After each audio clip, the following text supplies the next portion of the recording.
थांबा.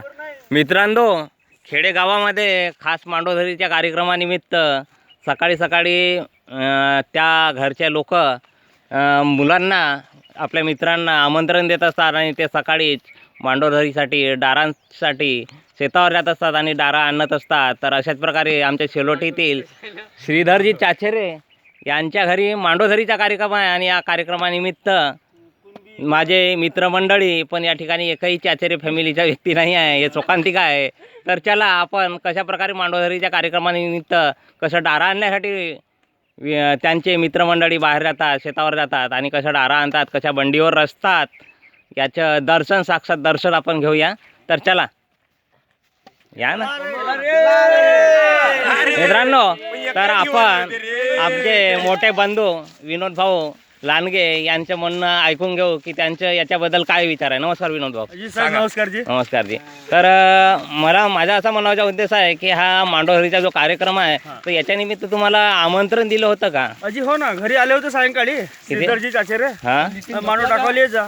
आता सगळेजण आले पण ढिवर एकही नाही दिसत. तर म्हणजे किती डेअरींचा हा मांडो करणार आहात तुम्ही? आता हा जवळजवळ आपला 9 डेअरीचा मांडो आहे. 9 डेअरीचा मांडो राहील का? तर मग यासाठी तुम्ही कोणकोणत्या प्रकारच्या डारा वापरणार आहात या ठिकाणी? आपण टेंबरूंच्या डारा वापरल्या आहेत, चांबडीच्या डारा वापरल्या आहेत. आता काही मोवाच्या पण पकडू आपण. आता सुरुवातच आहे. तरी सहसा किती लोक आहेत तुमच्या ग्रुपमध्ये? आमच्या ग्रुपमध्ये जवळजवळ 8-9 लोक आहेत. अंदाजे 10. म्हणजे अंदाजे 10 लोक आहेत. हे बैल कोणाचे आहेत? तर मड्डी बैल कोणाचे? आपले राजू नत्तूजी मिराशी यांचे बैल आहेत. आणि हे पंडित त्यांचे ड्रायव्हर आहेत ते आमचे गोविंदरावजी लांडगे. हो का? कन ड्रायव्हर आहेत आपले नितीनजी हलमारे. आणि सोबत सोबतीला म्हणजे बरेच काही मंडळी आहे. कोमल खराबे आहेत आमचे बोंडेकर. एकाचा परिचय करून द्या ना. हा हा साहेब, नाव सांगून द्या आपलं. तुम्ही हे सुद्धा होते डारा तोडायला. नमस्कार, मी राजू मिरासे. नमस्कार, आशिष लांडगे. बोलो मांडोबाई की जय.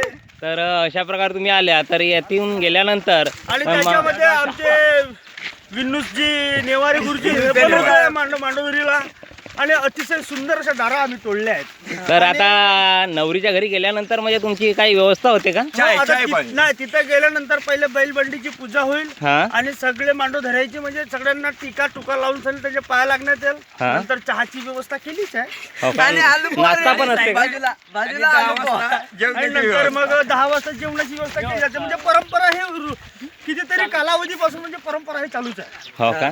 तर मला तरी असं वाटतं की खेडेगावामध्ये ही परंपरा टिकून आहे, पण आता शहरी विभागामध्ये ही परंपरा आहे का नाही टिकून? नाही, शहरामध्ये फारच कमी झाले. आता सगळं रेडीमेड काम आहे शहरामध्ये आणि त्याच्यामुळे कसं तू सगळं विखरून गेलं आहे.